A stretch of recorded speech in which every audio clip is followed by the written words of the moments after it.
Okay, my YouTube people. I've been asked recently a few times about breaking in a new engine, and if you just put rings in it or do a full rebuild, I use the same break-in procedure.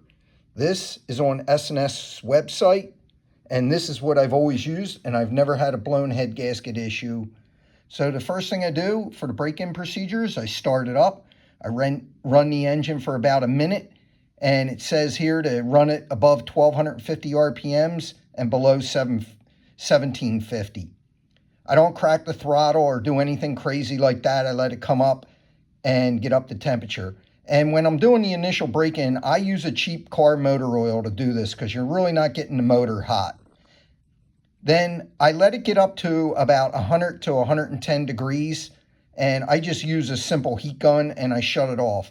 S&S says to leave it run for like a minute, and I just sit there and check it. Once the cylinders get up to like 100, 110 degrees, I shut it down.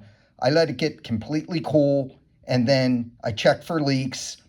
I even, a lot of times, will let them sit overnight after that. Then the following day or after it's completely cool, I come out and do the same thing again. Now, I do this procedure 4 to 5 times. I let it get up, and the second time I let it get up to, like it says here, approximately 150 degrees. And I do that for the third, the fourth, and sometimes even the fifth warm-up cycle.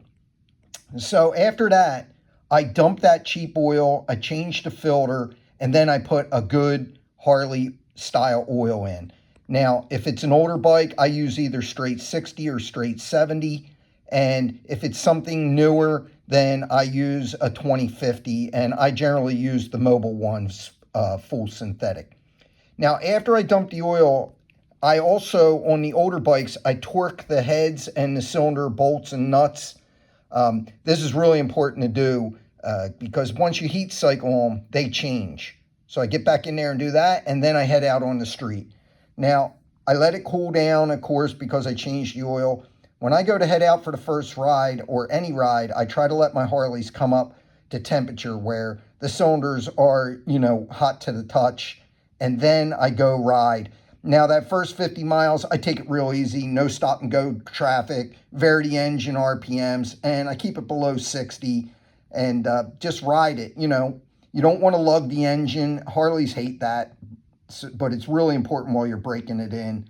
Then the next 50 to 100, again, heat up the engine, take it for a ride, short burst on the throttles, like they said, seat the rings, and I keep it under 70 and just ride it, don't lug it.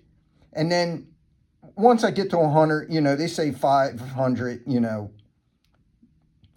once I get to 100 miles or so, I ride it, but I don't pay as much attention to it, and I don't whip on it. And then I change the oil after the 500 miles again. And then from 500,000, you're riding it, and you're pretty much good. I don't wait all the way out to 1,000. But that's my break-in procedure, and I hope this helps anybody looking for this information. Please don't forget to like and subscribe. I appreciate it. You're getting a ton of free information. Just reach down, hit that like button, and off we go from there. Thanks for watching.